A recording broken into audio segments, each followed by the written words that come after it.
dogs, we will be looking through the Encyclopedia of Dog Breeds book. I don't know if you can even hear that. Again, I don't have nails. I don't plan to have nails in any of these videos, so you're just gonna get, like, finger tapping. I hope that's okay. But we're gonna be looking through this book. I've had it since I was a literal child, so it's not going to be super up to date. I don't know how accurate it is. It's not by AKC or FCI or any of the major, like, kennel clubs.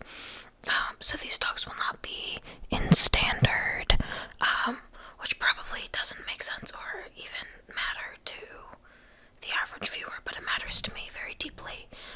So I wanted to put out that disclaimer for other people who are going to be deeply affected by seeing dogs that are not in standard. But yeah, let's get started. Okay, we're gonna see how this goes. My phone is currently balanced at the edge of a table, and I'm holding my mic, and this is on my floor. So anyway, let's get right into it. That is a Greyhound, a Whippet, and a Italian Greyhound. I want to get right into the breeds. I don't know if there's a glare. I hope there's not a glare. I want to get right into the breeds. So we're going to go to page 1. Oh, the sporting group. This is my favorite group. I'm a little biased because I have a lab. But I just love sporting dogs. I love how biddable they are. So it says, the sporting breeds are the modern hunters in that they hunt in concert with the hunter armed with a gun. Their roots often lay in hunters armed with nets. However, they work with the hunter to extend the hunter's ability by either locating, moving, or bringing back birds. The group that locates game is composed of pointing and setting breeds, which freeze in mid-stride and point to game. The group that moves game is the spaniels, which range back and forth close to the hunter, fleshing game so that the hunters can shoot it. The group that brings back down game is retrievers, which mark where the game falls and return it with it over land or through water. Many breeds combine talents and are termed versatile hunters. Okay, so the first one here is the Brittany. So, fun fact, this used to be called the Brittany Spaniel, but they actually have a hunting style that's more attuned to setters and pointers, which it'll probably say in here. Sorry, there's one of my dog's hairs in here. But yeah, this is the Brittany. They're pretty cool. They're very happy dogs. You can see they're pointing here. They're very fast. They are very leggy, which I think it'll probably say in here. Yep, the leggiest of the sporting breeds. So they're very, very agile. They excel in agility and things like that.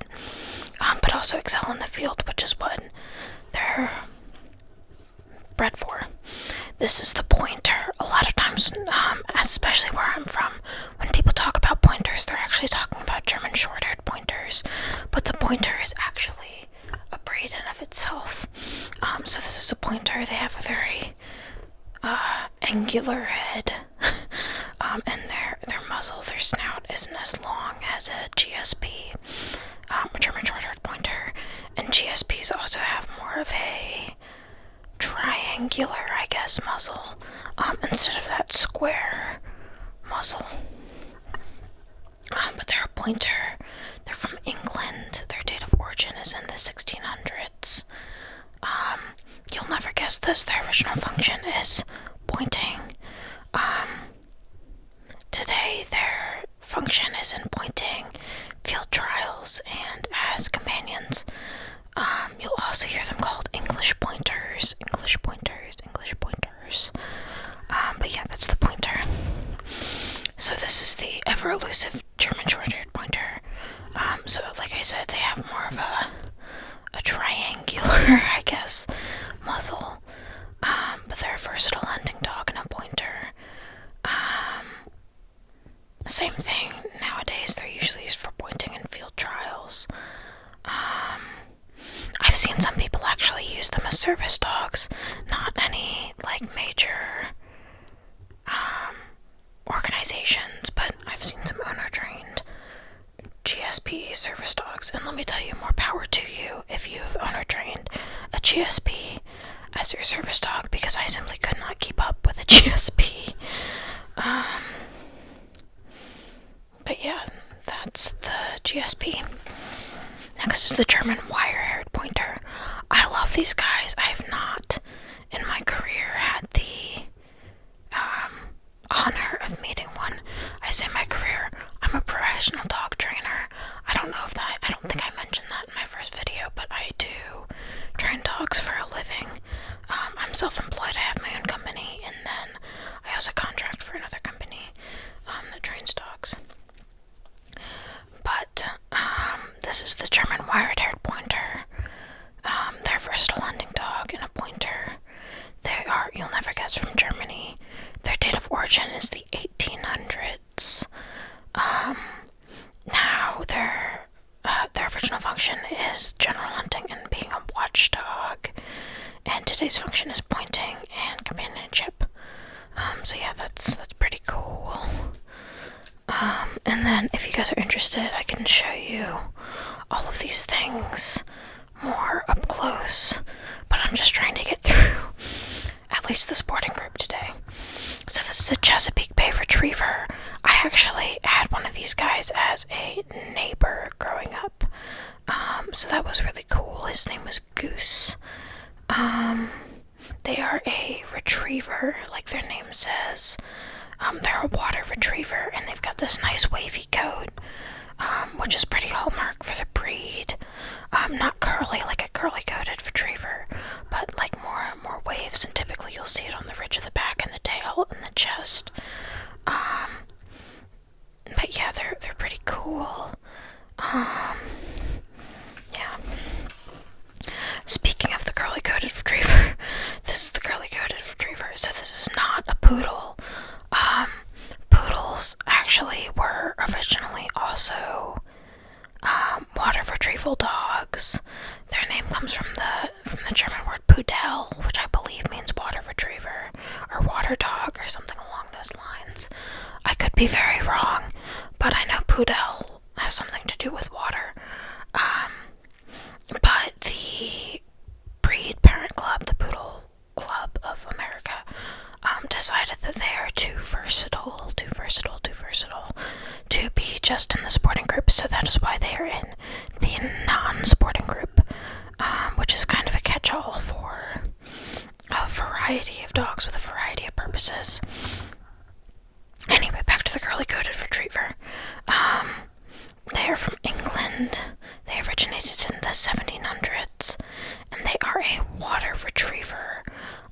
They are not very well known. They're more of a rare breed. You can see their AKC ranking is 137. That's just their popularity. They're about 250, I want to say. AKC breeds, it might be closer to 200. You'd think I'd know that, but I don't. But yeah, this is the curly-coated retriever. They are not... A lot of people think all retrievers are basically like labs or goldens in different bodies, I guess, different fonts. But they are not. So they're a little more independent, a little more aloof from what I understand, than your lab or golden. Oh, the flat-coated retriever. So these guys are called the Peter Pan dogs because they are very, very slow to mentally mature and are kind of like forever puppies mentally. They're very, very sweet. I've met a couple of shows and they are just awesome, fun dogs. Unfortunately, very, very prone to cancer, and so I don't think I could ever own a flat-coated retriever. I mean, I own a lab, which is also very, very prone to cancer, but these guys especially so. They're also a water retrieval dog, and they originated in England. Oh, and they can be black or they can be liver, which is like a brown, and they can be various colors of liver. A lot of people say they look like black golden retrievers. They're a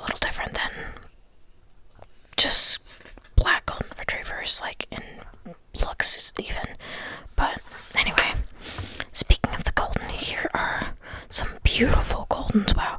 And they actually have the illustrated standard. Do they have the illustrated standard for all of them? They do. Okay, I like this book. Okay. These are Golden Retrievers. This is an old book because they're no longer number 2. Because labs are number 2, because French Bulldogs are number 1. After beating labs out after like a 30-year reign, French Bulldogs took the crown of the most popular or most registered breed in AKC. But this is the Golden Retriever. They are from England as well. They're a retriever. They're just very, very sweet dogs. If you know dogs, you know Goldens, and they are just a joy to be around most of the time. These are the labbies. You can see that thick tail. That's called an otter tail. And actually some labs have an even thicker tail. It helps them to steer in the water.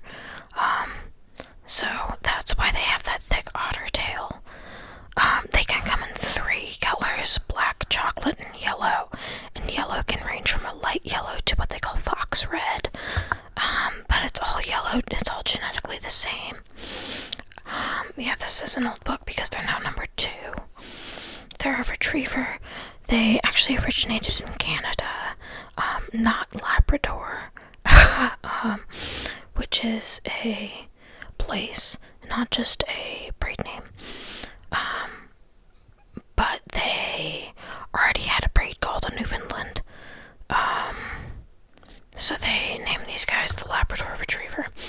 At least I think that's how that came to be.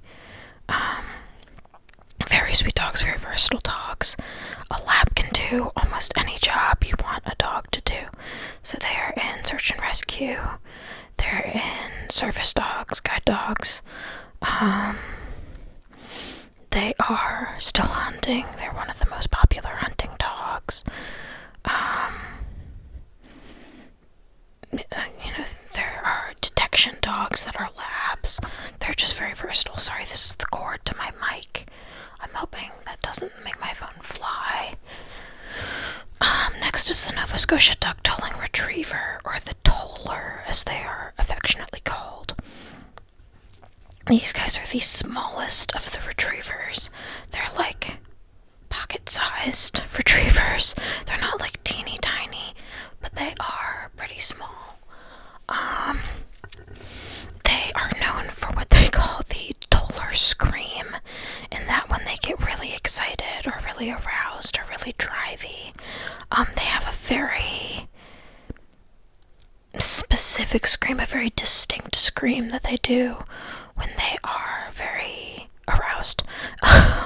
Not like that way, but in a like arousal of like lots of sensory stuff going on. So that's the Toller. They're super fun. They are from Nova Scotia, and their original function is duck tolling and retrieving. They're also called the Little River Duck Dog. Next we have the English Setter, which has a pretty significant breed split, and that means there's a pretty significant split between show dogs and field line dogs. You'll sometimes hear dogs called a Llewellyn Setter. That is, I believe, just field line English Setters, but there's such a significant breed split that they're like calling them a different name. These guys are super fun to work with. Every English Setter I've worked with has just been a joy. They're very biddable. They have a lot of energy, but they're just fun dogs. They like to learn, but they don't like repetition. Their original function is bird setting and retrieving, so they're a versatile hunter. And they are a pointer. Next is the Gordon Setter, and now I have never worked with the Gordon Setter, but I hear that they are major clowns, like just big goofballs. They're a setter and a pointer. Their date of origin was in the 1600s, and they are originated in Scotland. Their original function was bird setting and retrieving, cool breed. Again, I just hear that they're really fun. Really funny dogs. Irish setters. So I believe these are the tallest of all the setters. No, that might be the Gordon setter that's the largest. Or maybe they're the smallest. Yeah, the heaviest of the setters is the Gordon setter. Okay.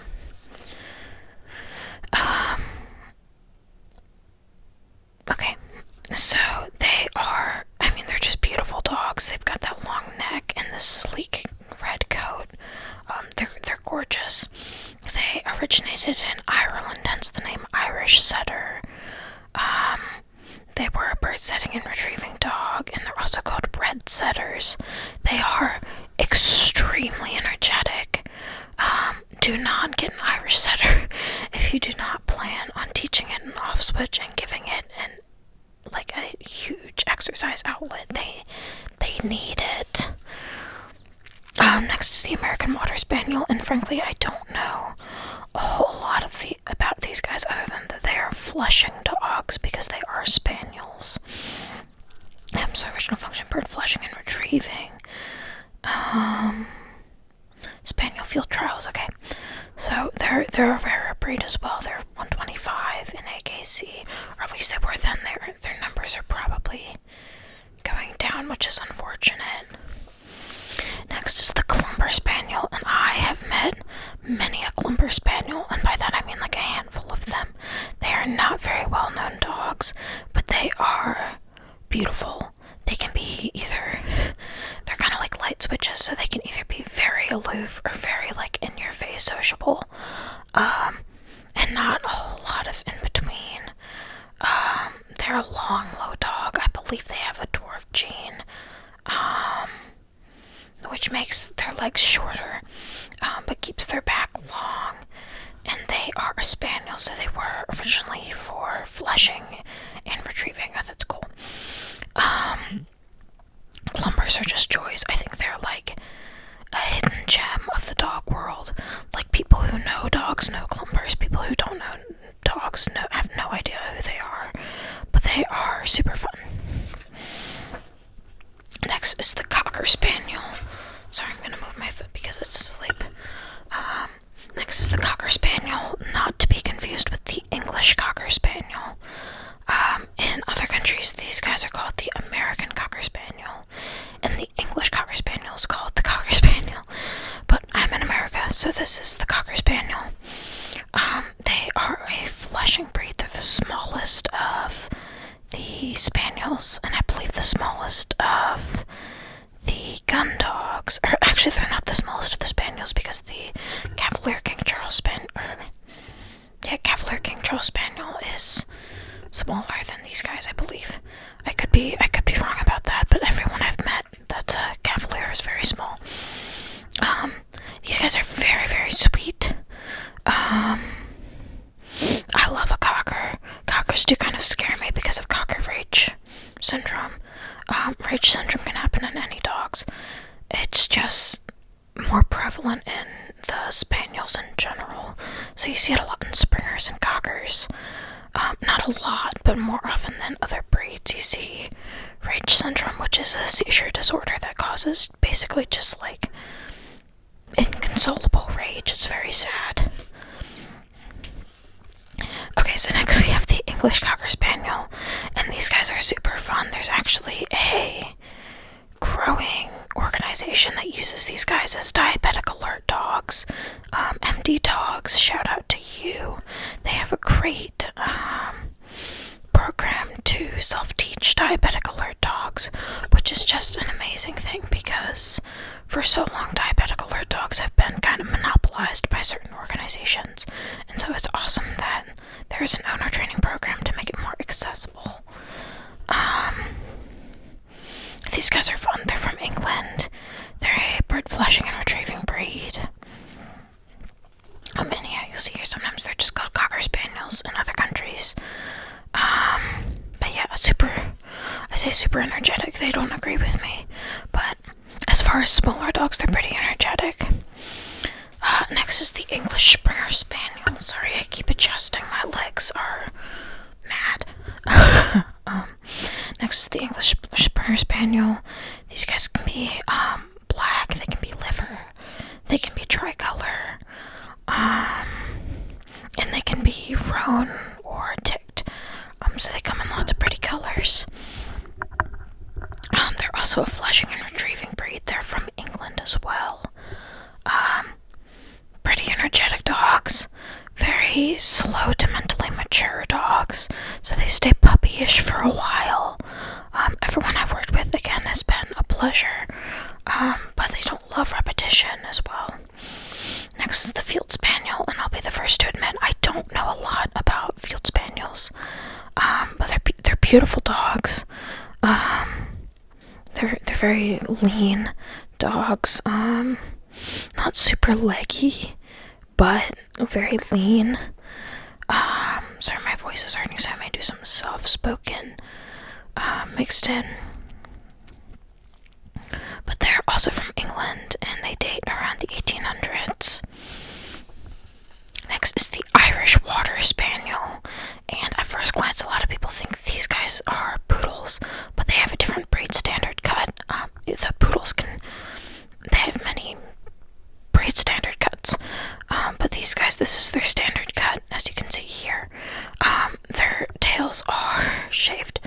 I'm not entirely sure what the purpose of that is, but I'm sure there is a historical purpose for that, kind of like the continental cut in poodles. The frou-frou cut is actually a historical cut that help warm their vital organs while also keeping them slick in the water. They can come in solid liver, and that is it. So you will only see them in this color, and they're spaniels. So they are a water retriever, which is pretty cool. Next is the Sussex Spaniel, and I've actually met one of these guys, and it was such a joy. He was a little aloof at first, but once he was like, oh, okay, you're cool, he was like, alright, you're my friend now. They're also in England, originated in England, and their date of origin is the 1800s. And they hunted small game as opposed to birds. Next is the Welsh Springer Spaniel. I actually met one of these guys at a show, and I was just passing with my partner, and I did an absolute double take. And I was like, is that a Welsh Springer Spaniel? And he was like, yes, in fact, this is the number 6 Welsh Springer Spaniel in the country, in like AKC. So that was really cool. And he was really shocked that I knew who these guys were. But I'm kind of a nerd. So, these guys originated in Wales in the 1600s, and they were are a flushing breed.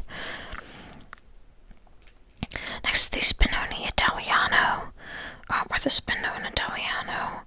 They're also called Italian Griffons, not to be confused with the Brussels Griffon, which is a much smaller, also equally hairy dog, but they're in the toy group. But these guys originated in Italy, and they are a pointing and retrieving breed, and they're an older breed. They originated in the 1200s. Next is the Vizsla. These guys are becoming more and more popular, I think, because I see a lot more of them that are just pets and not necessarily in hunting homes. But they originated in Hungary in the Middle Ages. That's pretty cool. And their original function was pointing, falconry, and trailing. So they're a very versatile breed. They can do a lot. Very hyper dogs from my experience working with Vizslas, or meeting Vizslas. They're hyper, but that is because they have a job to do. Oh, next is the Weimaraner, or Weimaraner, or however you want to pronounce it. I've always heard it pronounced Weimaraner. Sorry, I'm a little stuffy. I'm gonna have to cut that out. But these guys are super cool. They come in this dilute silver gray color. So it's mouse gray to silver gray, and they do. They're just beautiful dogs. They have like these nice light colored eyes, which sometimes looks like they've seen ghosts, but that's okay. And their original function is large game trailing, so they were not originally a bird dog. Next is the wire-haired pointing griffon, which originated in France in the 1800s. Sorry, this is getting to be a long video, so I'm just gonna flip through. That's it for the sporting group. I may end it with just the sporting group because I believe this has been a pretty long video. So I'm gonna end it here. But let me know if you guys want this to be a series, I guess, because I can totally make that happen. And next would be the hound group. These are Salukis, I believe, which is a sight hound. But yeah, thank you for letting me talk dog to you all. And I'll see you next time.